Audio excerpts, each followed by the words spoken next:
Chapter 43. Minli took one step into the walled courtyard and then stopped. Countless red threads covered the ground like intricate lace. Interwoven in the red strings were thousands and thousands of small clay figures, each no longer than her finger. Like a spider, in the exact center sat an old man of the moon. He sat cross-legged with a giant book on his lap, his head bowed over two clay figures in his hand, so the most that Minli saw of him was the top of his head. But she could see his delicate, wrinkled hands, skillfully tying the figures in his lap together with a red thread. A blue silk bag full of red strings lay open beside him, and Minli felt a shock run through her as she saw it. She had seen that bag before. Deep blue silk, silver embroidery. It was the bag the buffalo boy's friend had been carrying that starry night. Remember the girl? She's the goddess of weaving, Minli realized. She spins the red thread for the old man of the moon. I knew there was something different about her. No wonder she knew how to find the king. The old man reached beside him for his walking stick, a bent, twisted wood stick, and tapped it on the ground. Silently, the clay figures floated from his hand, drifted into the air, then settled to the ground at the opposite ends of the courtyard. The old man's thread still connected them, and the red line wove itself among the other strands surrounding him.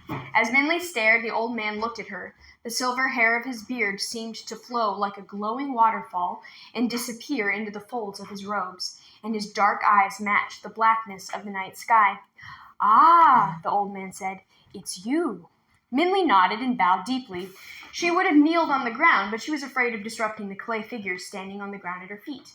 "Well, come here then," the old man said impatiently, and he tapped his stick on the ground again, and with a sound like a flapping of a bird's wing, the clay figures moved, clearing a path for Minli. Weird. "I know you have questions for me," the old man said. "Every 99 years, someone comes here with their questions, but I will answer only one. So choose your question carefully." One question! Minli almost stopped walking in shock. If she was only allowed to ask one question, she could not ask Dragon's question for him, unless she did not ask her own. Minli felt like a fish gasping for air. What was she going to do? The memories of the hard work in the rice fields, her father's careworn hands, the plain rice in dinner bowls, and Ma's sighs washed upon her like the splashes of water from the lake. She had to change her fortune. She must ask how to do that. But when Minli thought about the dragon, waiting for her patiently, it was as if she had been struck. And like seeds falling from Wu Kang's tree, images of the dragon rained upon her. Their laughter as they passed the monkeys, his awkward struggles walking in the woods, his echoing roar as he flung the green tiger into the air, the kind hand he put on her shoulder when she cried, and the hopeful look in his eyes as she left. "Dragon is my friend," Minli said to herself. "What should I do?" Minli's thoughts bubbled faster and faster like boiling rice. Every step she took seemed to throb, and Minli wasn't sure if the pounding was her heart or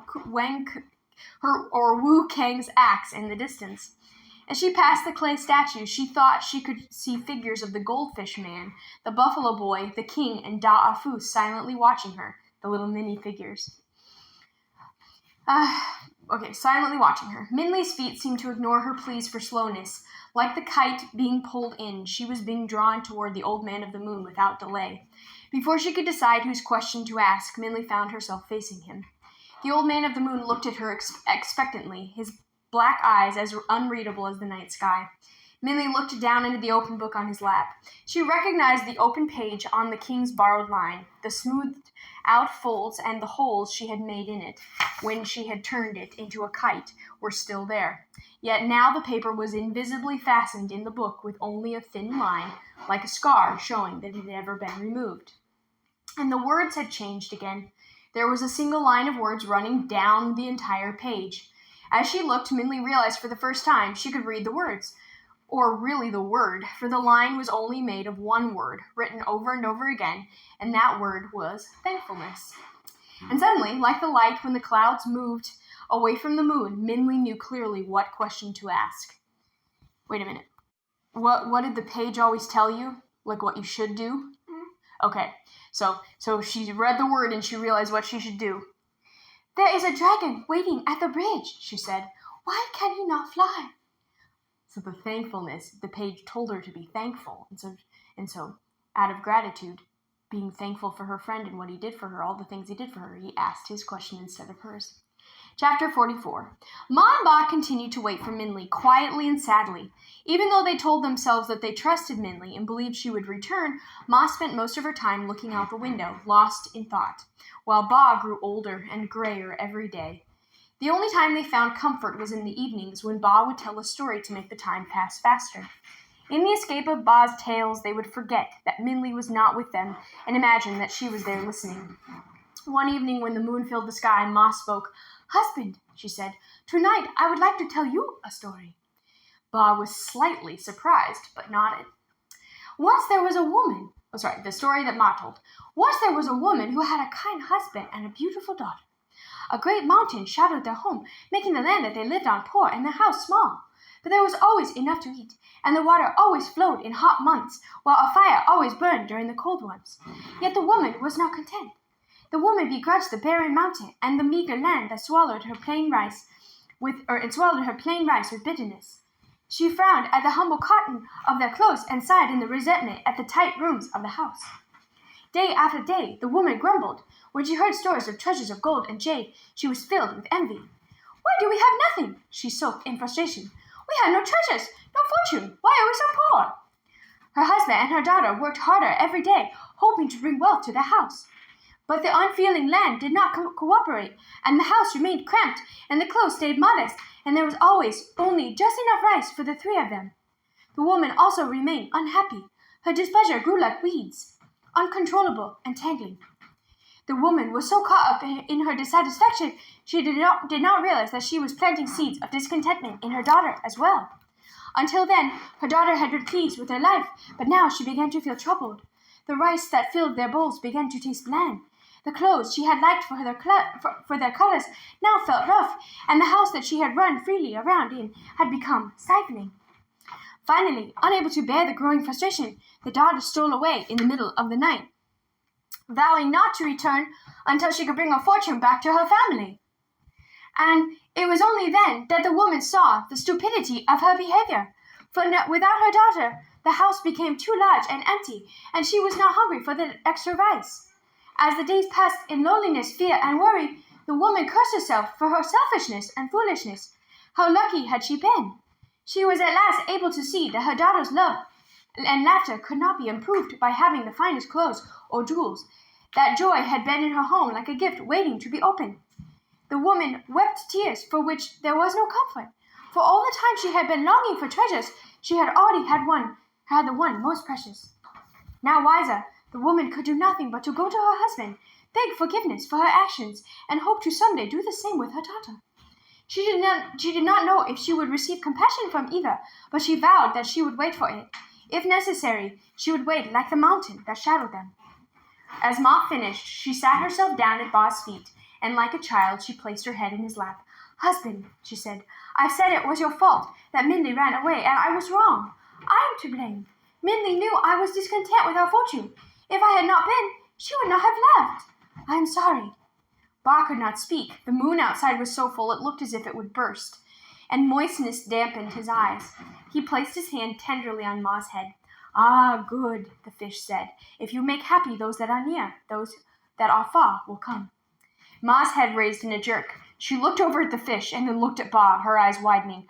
"Did the fish just say something?" she asked. Chapter 45.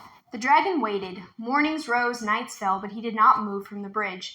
Every night the stars filled the sky like snowflakes falling on black stone, and then melted away as the sun mounted. When the sun rose, the red strings of the bridge melted into the sky, and the bridge seemed to disappear, only showing itself again at night. A stinging wind blew in a silver mist, and the cold rock was hard and unyielding. Still the dragon waited. But on the third night, just as the moon began to slip down in the sky, Dragon saw a faint figure on the bridge. With a joyous roar, the dragon jumped up, and the figure became clearer and clearer. "Minli, you are back!" Dragon shouted. "Did you see him? Did you ask the man of the moon my question?" Yes, Minli laughed as she hugged the dragon. "I asked him, and he answered. So now I know how you can fly." "How?" Dragon asked. Minli climbed onto Dragon's back. With both hands, she clenched the stone ball above his head. "Take a deep breath," she said to him, and with a jerk that took all her strength, she yanked the ball off his head. "Ouch!" Dragon yelped. But then began to smile. I feel so light, he said, so light and peaceful. The old man of the moon said that you would not be able to fly until the ball was removed from your head, Minli told him. He said it was weighing you down. It was, Dragon laughed, and Minli clutched his neck with her spare arm. As he rose into the air, the wind seemed to join their whoop of laughter and sweep them up into the sky as the dragon flew for the first time. Wait, what was the ball?